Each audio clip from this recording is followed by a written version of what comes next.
Welcome to another exercise for the workbook statistics. This time with an exercise focusing on the so-called goodness of fit test, which is a particular type of chi-square test. So let's have a look at the exercise. Here we have, in the context of your job in the market research department of a fashion outlet center, for 5 months you collect the revenues in 1,000 euros. And your boss asks you whether the revenues across the month are mostly constant. Use a suitable test to check the assumption using a margin of error of 5% and the data table below. Well, we have here frequencies in this table for 5 months, and we have a distribution given.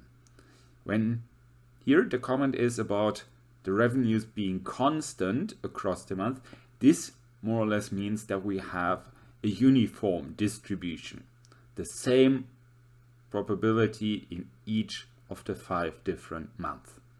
So that's what we're going to test, and whenever we have this information, like one sample, 1 times the probabilities, the frequencies, and the probabilities via a distribution, that's where we could ideally use the so-called goodness of fit test.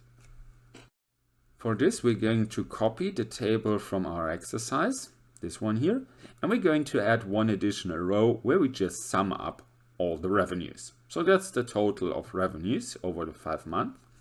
Then we're going to write down in the next column also our distribution.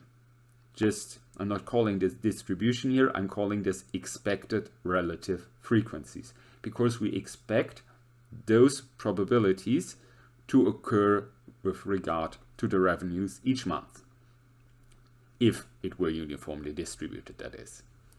Well, since we have here the expected relative frequencies, but what we're actually needing are absolute frequencies, we have to multiply these relative frequencies with the sum of all revenues.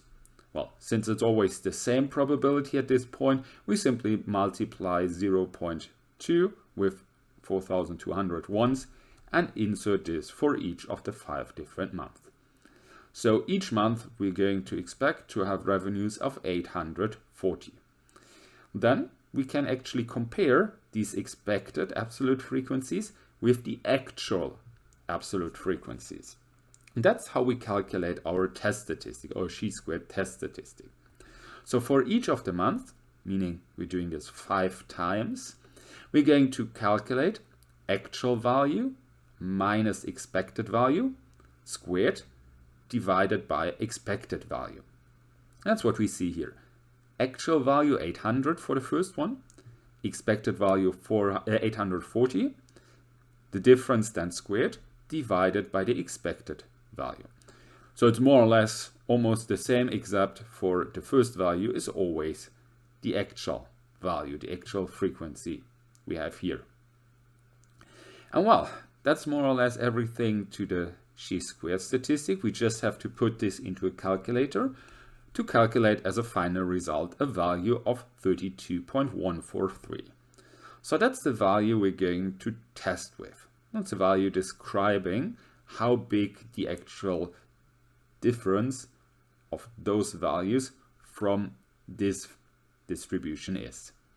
Well, to perform a decent test, we're not only going to need the test statistic, we're also going to need a reference statistic. This reference statistic is the next thing I'm going to talk about.